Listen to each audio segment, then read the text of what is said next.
திரு விஜய் அவர்கள் பதிலே சொல்லாமல் தப்பித்து விட முடியுமா? கை குழந்தைகள் இறந்திருக்கின்றன. 41 பேர் இறந்துட்டாங்க. அதுக்கான ரெஸ்பான்சிபிலிட்டியை ஃபிக்ஸ் பண்ணணும். யாருனாலும் இது நடந்துச்சுன்னு. ஸோ அதன் மூலமா எதிர்காலத்தில் இதெல்லாம் நடக்கிறத தவிர்க்க முடியும். அப்படி இருக்கும்போது அங்க இருக்க எல்லாரையும் தானே சார் விசாரிக்கணும். அவ்வளவுதான், சிம்பிளா முடிச்சுட்டாங்க. இல்லை நேற்றுலாம் போய் சாப்பிடுவாங்கன்னு சொல்லி டைம் கொடுக்குறாங்க. இல்லைங்க நான் சாப்பிட மாட்டேன், நீ விசாரணை முழுமையாக முடியும், அதுக்கப்புறம் தான் நான் சாப்பிட போவேன் சொல்லி போயிருக்கேன் சார். இப்போ இன்னைக்கு வான்னு கூப்பிட்டாங்க. இப்போ நான் 95 கேள்வின்னு சொல்லிட்டு முடிச்சலாமா? நான் நிறைய செய்திகள் விதவிதமா பார்த்தேன். இருந்தாலும் நாளைக்கு சார் சொல்லுவாரு, அவர்கிட்ட டெல்லி வரைக்கும் சோர்ஸ் இருக்கு, சரியா இருக்கும் அப்படின்னு நான் காத்துட்டு இருக்கேன். நேற்று திரு விஜய் அவர்களோடு அருட்தந்தைகளும் காவல்துறை அதிகாரிகளும் விசாரிக்கப்பட்டார்கள் என்பதை ஊடகங்களில் நீங்கள் பார்த்திருப்பீர்கள். ஒன்னொன்னா 2 விசாரணையிலும் என்ன நடந்தது என்பதை சொல்கிறேன். முதலில் திரு விஜய் அவர்கள் விசாரணைக்கு செல்லும்போது எனக்கு பதில் சொல்ல உதவியாக என்னுடைய பாதுகாப்பு அதிகாரியை என்னோடு பக்கத்தில் வைத்துக்கொள்ள அனுமதி கொடுங்கள்னு கேட்ட உடனே விசாரணை உங்ககிட்ட தான், பாதுகாப்பு அதிகாரிகிட்ட வாங்க என்று, அதற்கெல்லாம் அனுமதி தர முடியாது என்று மறுக்கப்பட்டது. ஸோ தனியாக தான் விசாரிச்சாங்க. ஏன்னா நான் ஒரு நியூஸ் பார்த்தேன், கூட லாயர் இருந்தாரு ஹெல்ப்புக்கு. இஷ்டத்துக்கு உருட்டாங்க. நான் தான் சொல்றேன் மாலதி, நீங்க போனீங்க, எப்படி லாயர் பர்மிட் பண்ணுவாங்க? லாயர் பார்க்கலாம், 2 மணி நேரத்துக்கு கழிச்சு ஒரு 5 நிமிஷம் லாயரை பார்த்துக்க அனுமதி கொடுங்க, கொடுத்துருப்பார்கள் என்று நான் நம்புகிறேன். இன்னொன்று கேட் உள்ள விட மாட்டாங்கம்மா, விஜயகாந்த் மட்டும் தானே விட்டாங்க. திரு விஜய் அவர்களோடு புஷி ஆனந்த், ஆதவ், ஜெகதீஷ் பாண்டியன், விஷ்ணு ரெட்டி 5-6 பேர் போனாங்க. எதுக்கு போனாங்கன்னு தெரியல. உங்க மட்டும் தானே விட்டாங்க உள்ள. செக்யூரிட்டி எல்லாம் கூட அனுமதிக்க முடியாது, நீங்க வாங்கன்னு கேட்டுட்டாங்க. ஸோ விஜய் கிட்ட அடிப்படையான கேள்விகள் தான் கேட்கப்படுகின்றன. எத்தனை மணிக்கு கிளம்பிங்க, எத்தனை மணிக்கு போகலான்னு திட்டம் போட்டீங்க, நாமக்கல் எத்தனை மணிக்கு ரீச் ஆனீங்க. அது இந்த கேள்விகள்லாம் ஓரளவுக்கு சரியாகவே ஊடகங்களால் கணிக்கப்பட்டிருந்தன. விசாரணைக்கு முதல் நாளே சொல்லியிருந்தாங்க கணிக்க. இது எல்லாவற்றையும் வரிசையாக கேட்கிறார்கள். கேட்கும்போது எல்லாவற்றுக்கும் விஜய் சொன்ன பதில் டீமை கேட்க வேண்டும், டீமை கேட்க வேண்டும்.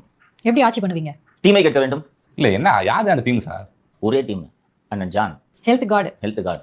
இப்போ அவரை தூக்கி உள்ள வைக்கணும். கேட்டா நான் தான் பண்ணேன், நான் தான் திட்டமிட்டேன்னு சொல்லுங்க. எது எடுத்தாலும் டீமை கேட்கணும்னா, நேற்று பூரா டீம்னு சொல்லிட்டு இருந்தீங்கல்ல, அந்த டீம் யாரு, எத்தனை பேர் இருக்காங்கன்றது கேட்கறது தான் இன்னைக்கு. எல்லாவற்றுக்கும் டீம்.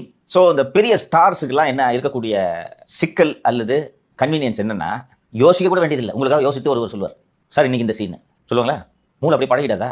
தொடர்ந்து இந்த ஃபோனு இது எல்லாத்தையும் யூஸ் பண்ணி அடிப்படையாக போட வேண்டிய கணக்கு மறந்து போச்சு நமக்கு. அப்போ அப்படி தானே அவங்க பிரெயின் ட்ரெயின் ஆயிருக்கும். அவர் எதுக்கு யோசிக்கணும்? அவருக்காக யோசிக்க ஒரு ஊரே டீம் இருக்கும்போது. இல்லை சார், நடக்காத ஒன்றும் அவர் சொல்ல போகிறது இல்லை, நடந்ததான் சொல்கிறப்ப அதை நம்ம எதுக்கு யோசிக்கணும்? உண்மையை சொல்லிட்டு போயிடலாங்க. அந்த உண்மையும் டீம் தான் சொல்லணும்னு சொல்லியிருக்கு. இன்னொன்னு சார், கரூர் விவகாரம் நடந்து சில மாதங்கள் ஆயிடுச்சு. இயல்பாவே அவருக்கே சில கேள்விகள் எழுந்திருக்கும்ல. சோ அப்ப அந்த டீம் கிட்ட கேட்டு தெரிஞ்சுட்டு இருந்திருப்பார்ல. அப்படிதானே உங்களை நீங்க மேம்படுத்திக்க முடியும். டீம்னு சொல்றாங்க, அது என்னன்றதை விசாரிக்கிறதுக்காக தான் இன்னைக்கு வர சொல்றது. விஜய் அவகாசம் கோருவதாக இருந்தால் கோரலாம், அவகாசம் கொடுக்கப்படும். இப்போ விஜய் விசாரிச்சிட்டாங்களே, இதோட விசாரணை முடிவடைந்து விட்டதா? அதான் டீம் அந்த டீம் விசாரிக்கணும் சார். கரெக்ட். எல்லா முடிவுகளையும் விஜய்க்காக எடுக்கக்கூடியது யார்? Health card. அவர் விசாரிக்கணும்ல. நீங்க தானே மூளை. அதை சொன்னா ஜான்ட்ட கேளுங்க, அருண்ராஜ் சொன்னா ஜான்ட்ட கேளுங்க, ஆனந்த் எதுவும் சொல்றதே இல்லை. எது சொன்னாலும் ஜான்ட்ட கேளுங்கன்னு சொல்லும்போது அந்த ஜான் தானே மூளையாக இருந்து செயல்படுகிறா. சரி, சாலை மார்க்கமாக போனால் இவ்வளவு சிக்கல்கள் எல்லாம் ஏற்படுகிறது என்று ஹெலிகாப்டர் மூலமாக சென்று பிரச்சாரத்தை மேற்கொள்ளலாம் என்றால் ஹெலிகாப்டர் போனால் செக்யூரிட்டி த்ரெட் என்று சொல்லி ஹெலிகாப்டர் மூலமாக பிரச்சாரத்திற்கு செல்லும் அந்த திட்டத்தையே கைவிட வைத்தது யார்? Health card. திருச்சியில் தங்க வேண்டும், 40 பேர் இறந்திருக்கிறார்கள், நாம் நமது பொறுப்பை தட்டி கழித்து விட்டு சென்னைக்கு சென்று விடக் கூடாது அப்படின்ட்டு எல்லா நிர்வாகிகளும் சொல்கிறார்கள். செக்யூரிட்டி த்ரெட், சென்னைக்கு போங்க என்று சொல்லியது யார்? அப்போ டீம்னு சொல்ற அந்த டீம்ல 5-6 பேர் ஒரே ஆள் தான் அந்த டீமை தூக்கு.